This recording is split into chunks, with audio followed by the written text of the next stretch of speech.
All right, diving in today, folks, we're going deep, deep into some Heidegger. Ooh, Heidegger. Always a good time. Yeah, it's going to be a thinker, for sure. Specifically, we're looking at his take on art. Which is, let's be honest, a bit of a head scratcher at times. Totally. But that's why we're here, right? To untangle it all. We're talking about his critique of, traditional aesthetics and then trying to get at what he really thought a true work of art actually The does. big stuff. Exactly. And our main source material here is his essay, The Origin of the Work of Art. A classic. Dense, but classic. Absolutely. And alongside that, we're going to be using the Stanford Encyclopedia of Philosophy's entry on Heidegger's aesthetics to kind of help us navigate. Always helpful to have a guide in Heidegger land. No kidding.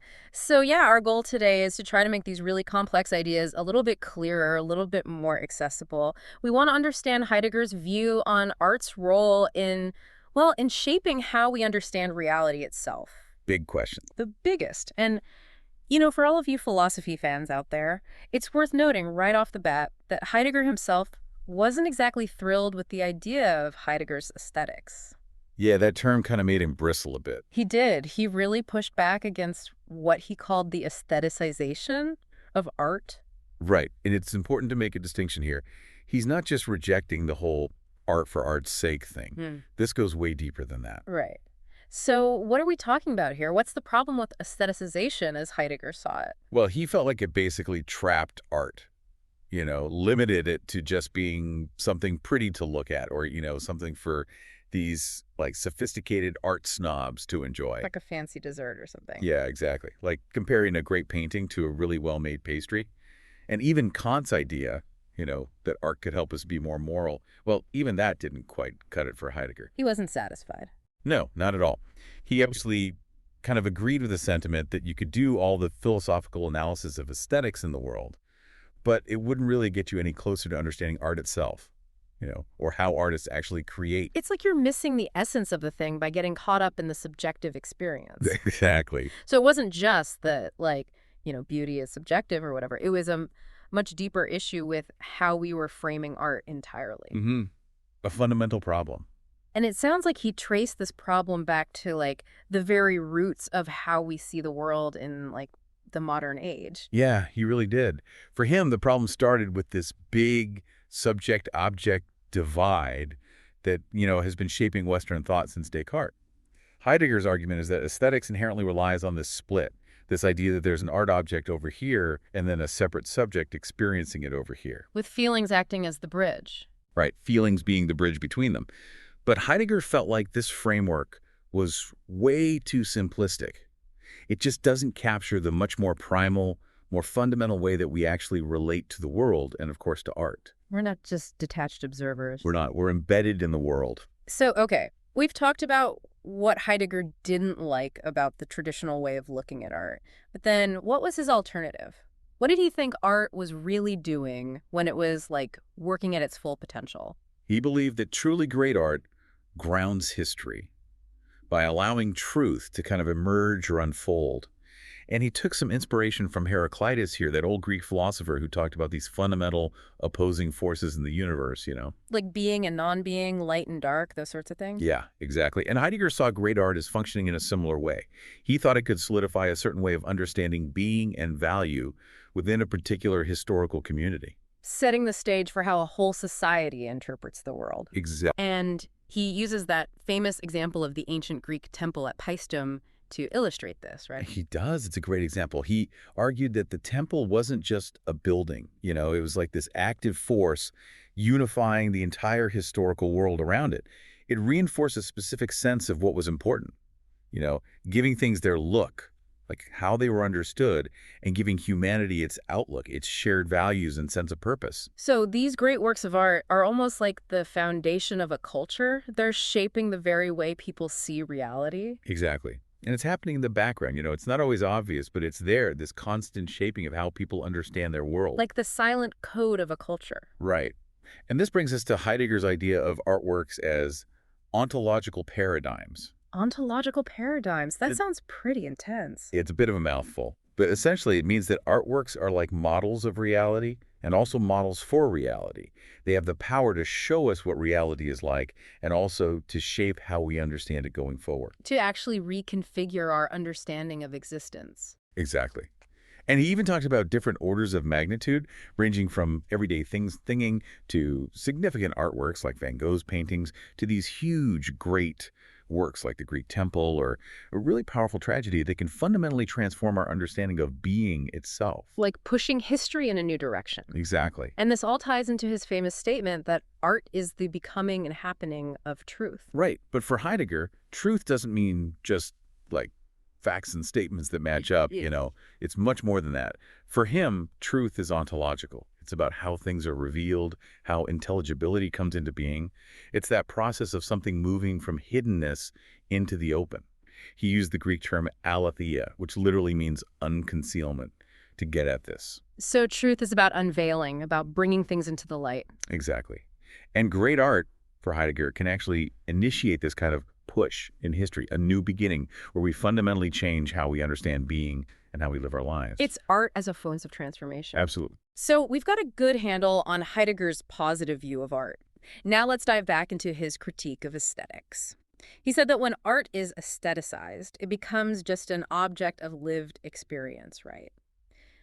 What did he mean by that, and why was that such a problem for him? Well, when we aestheticize art, we essentially turn it into something for a subject, for a person, Hmm. to have a really intense and meaningful experience with.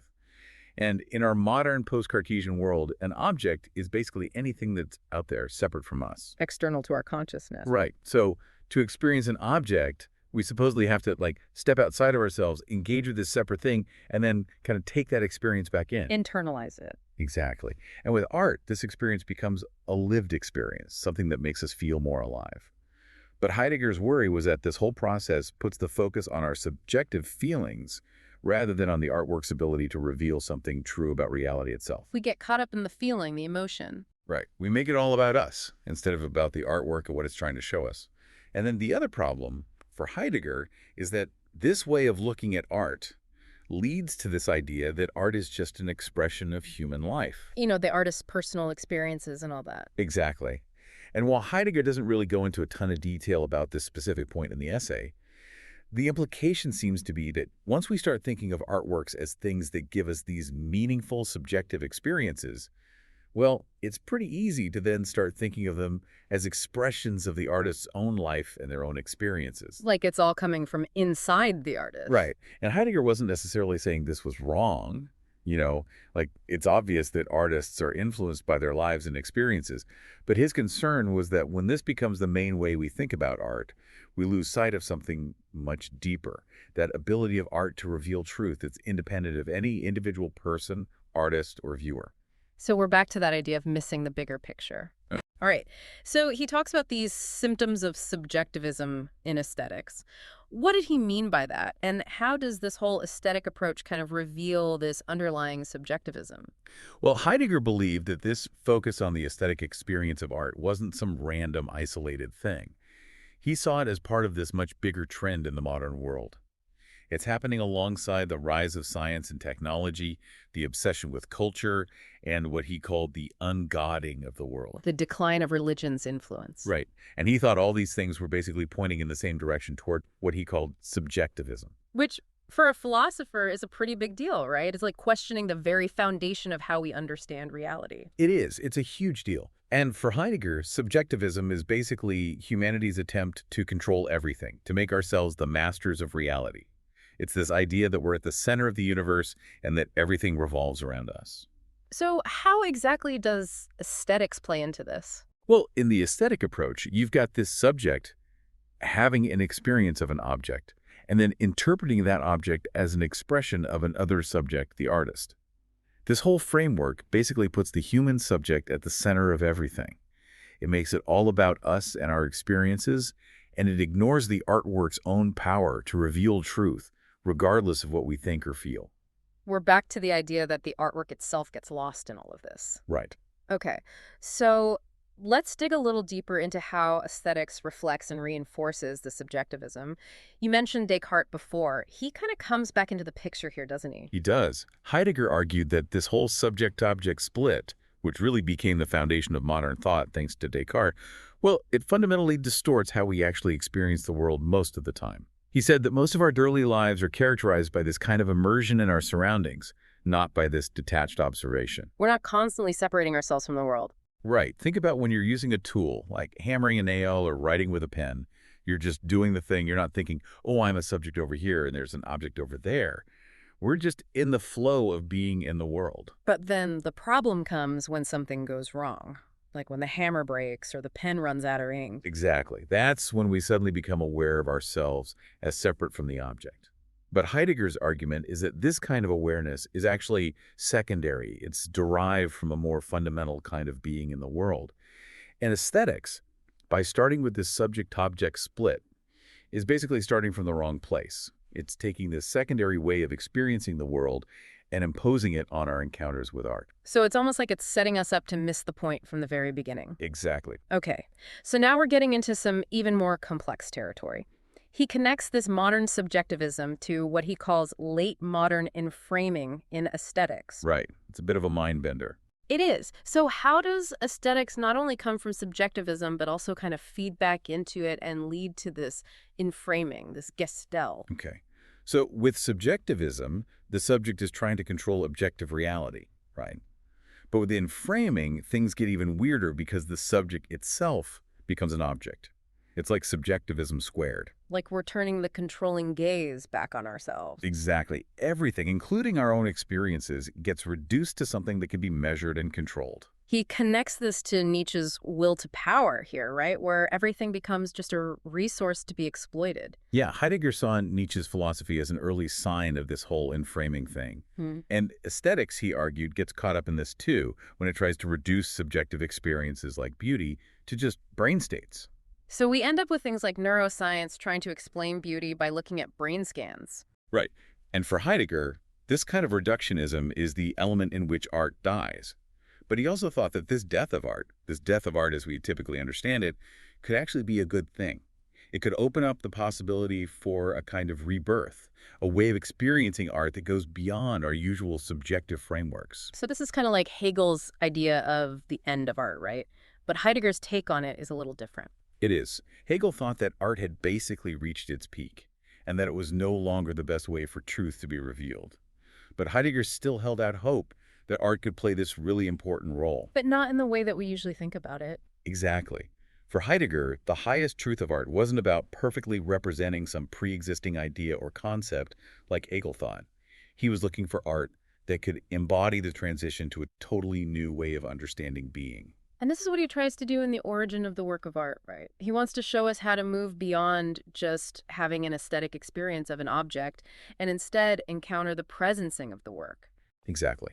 And presencing is a tricky concept. It's not about something just being there like a static object. It's more about this dynamic, ongoing process of appearing, of coming into being. Like it's an event, not a thing. Right. So in the origin of the work of art, he focuses on three specific works: Van Gogh's painting of shoes, C.F. Meyer's poem, The Roman Fountain, and that Greek temple we talked about earlier. Three very different works of art. Yeah, it's an interesting mix. Let's start with the temple. What was Heidegger trying to show us with that example? Well, for him, the temple represented a time when art was experienced in a totally different way, a way that wasn't about aesthetics at all. The temple wasn't just an object to be admired, it was a living part of the world. It was integrated into everyday life, and it shaped how people understood their place in the cosmos. It grounded their whole world. Exactly. Yeah. But Heidegger wasn't saying we should try to go back to that way of experiencing art, He knew that the world had changed.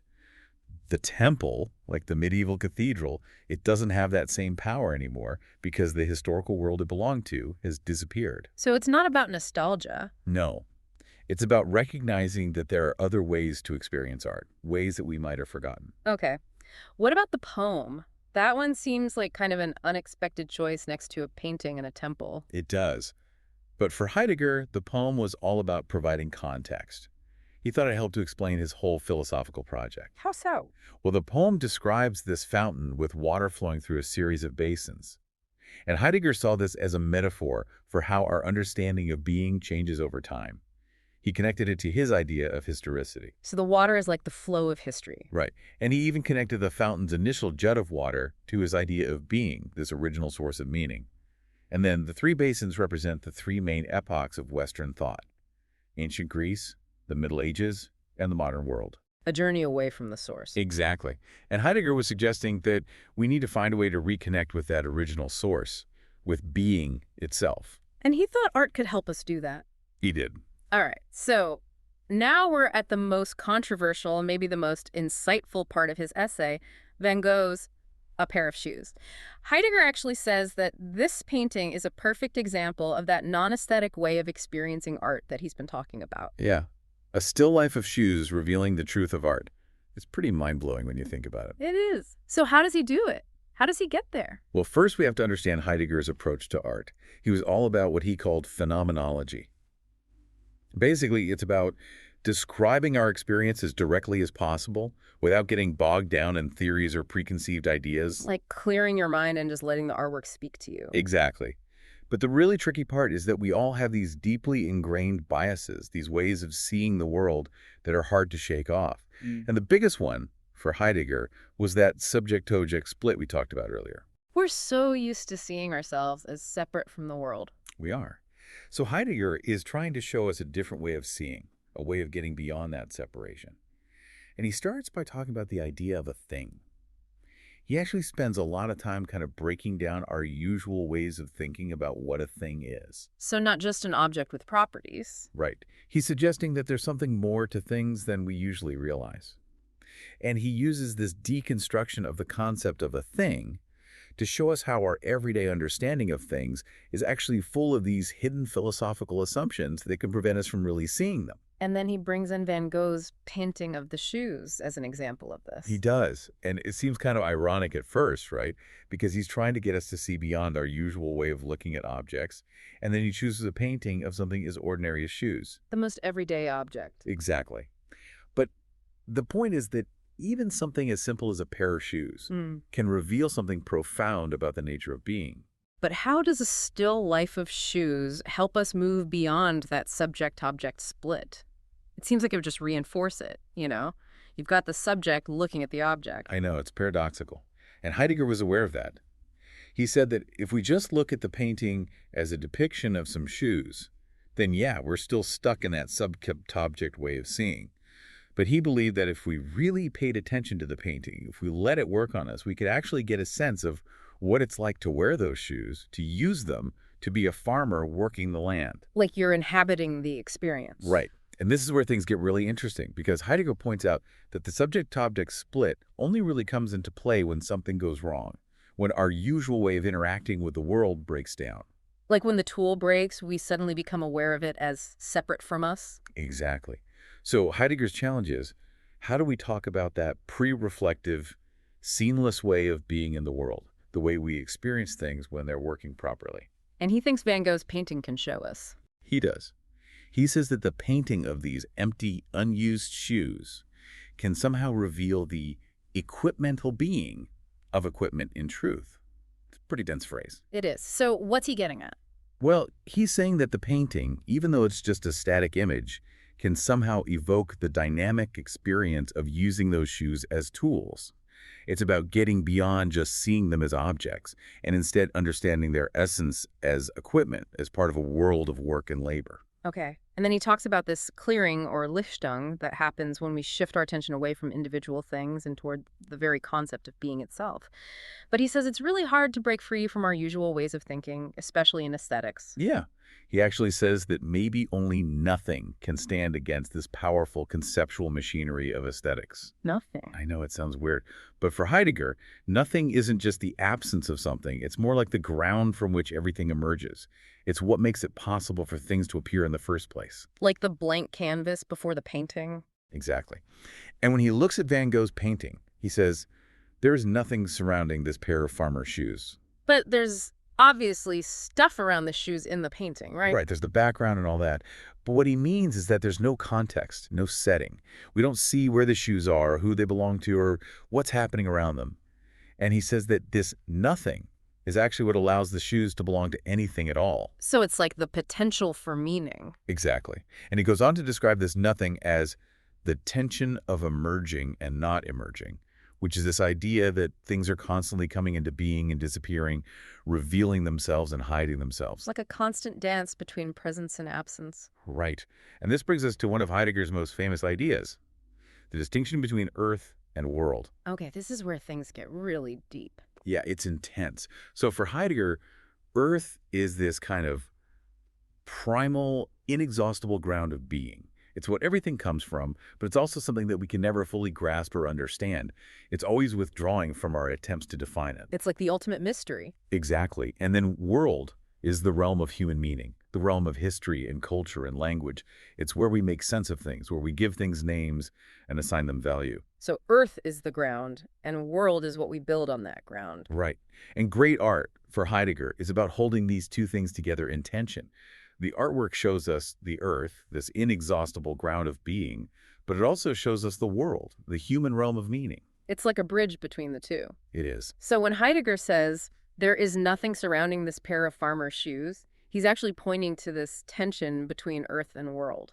Exactly. The absence of context in the painting forces us to focus on the shoes themselves, and in doing so, we can start to see this tension between the earth, this primal ground of being, and the world, the human realm of meaning. And this leads to this shift from a phenomenological description of the painting to a deeper understanding of the ontology of art. Right.